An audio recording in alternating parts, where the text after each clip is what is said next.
বিলম্বে ইফতার করবেন না কখনো। এক নাম্বার, দেরি করে ইফতার করা নিষিদ্ধ। ইহুদিরা দেরি করে ইফতার করে। বিশ্বনবী বলেছেন, এই উম্মত যতদিন আগে আগে ইফতার করবে, এই উম্মতের কপাল থেকে কল্যাণ কেউ ছিনিয়ে নিতে পারবে না। চিল্লায় বলেন ঠিক কি না?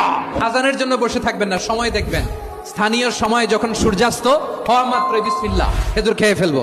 2 নাম্বার, রমাদানের পবিত্রতা বজায় রাখবো। কোনো তর্ক বিতর্ক অশ্লীলতায় আমরা জড়াবো না, ঝগড়া করবো না, সরাসরিও না, ফেসবুকেও না। কালি দিলে বলবেন ইন্নিমরুন সায়েম, আমি রোজাদার।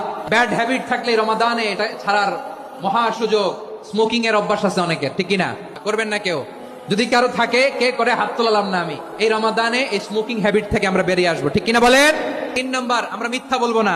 বিশ্বনবী বলেন, মানলাম ইয়াদা কাওলা যুরি ওয়াল আমালা বিহি ফালাইসা লিল্লাহি হাজাতুন ফি আইয়াদা তাআমাহু ওয়া শারাবা। যে রমজানে মিথ্যা কথা, মিথ্যা কাজ, মিথ্যা সাক্ষী ছাড়তে পারে নাই, তার না খেয়ে থাকা, উপবাস থাকা দিয়ে আল্লাহর কিছু যায় আসে না।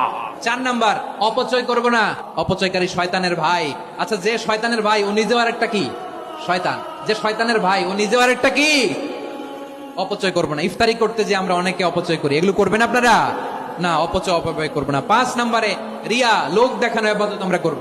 লোক দেখানোর জন্য নামাজ, রোজা, জিকির, তেলাওয়াত, দান সদকা এগুলো করলে আল্লাহর দরবারে এগুলো কবুল হবে। বিশ্বনবী বলেন, দাজ্জালের ফিতনার চেয়ে একটা বড় ফিতনার ভয় আমি করি। সেটা কি? আর রিয়া, শো অফ মেন্টালিটি, লোক দেখানো মানসিকতা। এটা থেকে আমরা বিরত থাকবো ইনশাআল্লাহ। 6 নাম্বার, অনেক গুরুত্বপূর্ণ। ব্যবসায়ী ভাইরা, অনেক অসাধু ব্যবসায়ী আছে, রমজান আসলে নিত্য প্রয়োজনীয় পণ্যের মূল্য বৃদ্ধি করে দেয়। এগুলো করবেন না। মজুদদারি করবেন না। পণ্যের কৃত্রিম সংকট বাজারে করবেন না। আপনি লাখ টাকা কামায়া ভাবছেন যে রোজাদারদের কষ্ট দিয়ে ধনী হবেন। এমন রোগ আল্লাহ আপনারে দিবে, কোটি টাকা দিয়েও আপনি হাসপাতালের বিল পরিশোধ করার ক্ষমতা আপনার হবে না। খবরদার। শেষ বয়সে দেখবেন কি কষ্ট আপনার হয়। আপনি রোজাদারদের কষ্ট দিচ্ছেন, আল্লাহ আপনার সুখে রাখবে? আল্লাহর দোহাই লাগে, আমার ব্যবসায়ী ভাইরা এটা করবেন না। আরব বিশ্বে আমরা দেখেছি, আরব বিশ্বের ব্যবসায়ীরা সারা বছরে ব্যবসা করে, রমজানে ভর্তুকি দেয়।